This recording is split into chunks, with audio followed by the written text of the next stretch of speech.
अज्ञान ध्वांत विध्वंस कोटि सूर्य समप्रभा सूताक्षाई कथा सारम मम कर्ण रसायना। आपका जो ज्ञान है वो आप अपने ज्ञान रूपी कुल्हाड़ी से मेरे अज्ञान रूपी वृक्ष को मिटाइए, काट डाले। आपका जो ज्ञान है वो करोड़ों सूर्यों के समान है, करोड़ों सूर्यों के समान है। ध्यान देने योग्य बात है, बाहर के अंधकार को आप लाइट जलाकर दूर करते हैं, लेकिन अंदर उससे भी ज्यादा अंधकार है, उससे भी घना अंधकार है। उसको किसी लाइट से नहीं, उससे गुरु कृपा से, गोविंद की कृपा से अथवा ज्ञान पे, और बिना गुरु के ज्ञान भी नहीं होता, बिनु गुरु ज्ञान न उपजे, ये भी निश्चित है।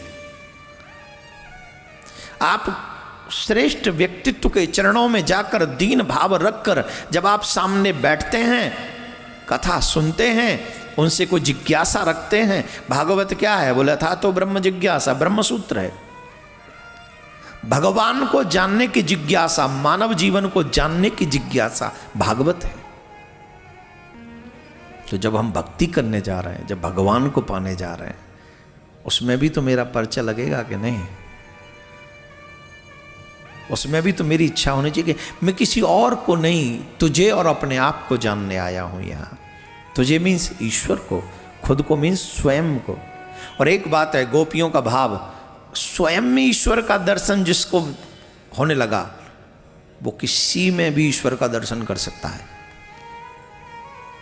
कहते मैं भी हो गई लाल, उस प्रेम में इतनी दीवानगी कि जिधर देखती हूं उधर श्याम सुंदर नजर पड़ता है, जिधर देखती हूं उधर कृष्ण दिखाई पड़ता है।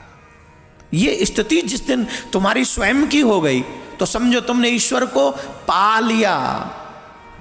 और जब स्वयं में ईश्वर दिखेगा, कृष्ण दिखेगा, तो तुम और किसी में कृष्ण न देख पाओ, ये संभव ही नहीं।